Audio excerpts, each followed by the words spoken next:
Hi, this is Chloe Peich, and the sociological issue that I chose was the lack of proper education in Detroit, Michigan. Detroit has been dealing with an education crisis over the past 10 to 5 years, with dropping test scores and articles popping up about their horrific facilities. For my project, I chose to specifically focus on literacy.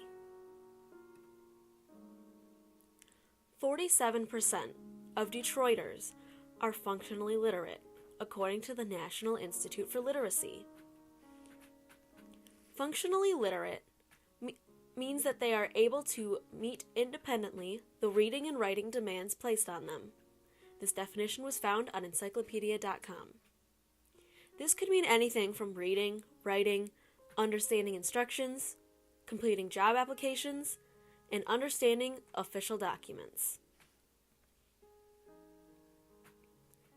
Is reading considered a right? The group of Detroit public students who filed a lawsuit against the state of Michigan stated, "Decades of state disinvestment in and deliberate indifference to the Detroit schools have denied plaintiff schoolchildren, the children in Detroit, access to the most basic building block of education, literacy. Literacy is fundamental to participation in public and private life and is the core component in the American tradition of education. But by its actions and inactions, the state of Michigan's systematic, persistent, and deliberate failure to deliver instruction and tools essential for the access to literacy in the plaintiff schools, which serve almost exclusively low-income, children of color, and deprive students of even a fighting chance." This quote was found on publiccounsel.org. Unfortunately, the governor of Michigan, Rick Snyder's lawyers claimed that students in the state of Michigan do not have a fundamental right to literacy. Why is this a sociological problem? Education is one of the major keys to success. If the government is not supplying its citizens with the basic skills and learning abilities such as the ability to read, then the government is not successfully caring for its citizens. If the public, state, and federally funded education systems are not successfully, quote-unquote, raising fully functioning citizens with high qualities of life, then changes must be made. Mark Rosenbaum, the director of Public Counsel's Opportunity Under Law, said, "Absent literacy, a child has no way to obtain knowledge, communicate, or participate in the institutions and activities of citizenship." My proposed solution. With the $10 million, I would find a centrally located public high school and use part of the budget to clean up and update the campus that is already there. Selecting 1 or 2 classrooms, depending on the initial demand, I would designate those classrooms to reading and writing classes for those who have been jilted by the education they had previously had.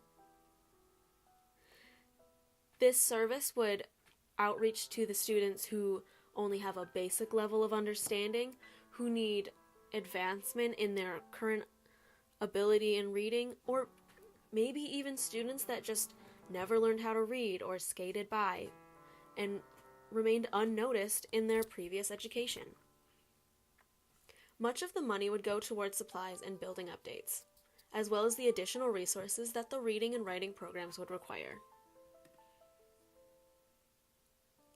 These programs that would be added to the students would be in addition to original schedules, meaning they would be built in, such as instead of taking English, like English 9, 10, 11, 12, you would be submitted into the special additional English program. They would be able to participate in clubs and sports just as any other student would, and they'd be able to take classes such as art and physical education with the students not enrolled in this quote-unquote catch-up plan. Due to this problem being common in lower-income neighborhoods, part of the budget would have to go towards transportation assistance and financial assistance with things such as lunches or other needs that might come up that I can't really think of. This program would seek to integrate the students with their peers as much as possible, not to separate by achievement level.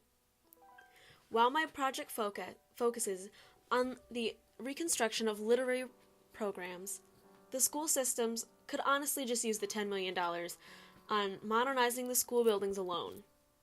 I genuinely think that the problems here are not for lack of trying or for lack of effort or for lack of want even, but just a lack of resources and too few people in government or in privatized donations that are unwilling to make the sacrifices and make a change.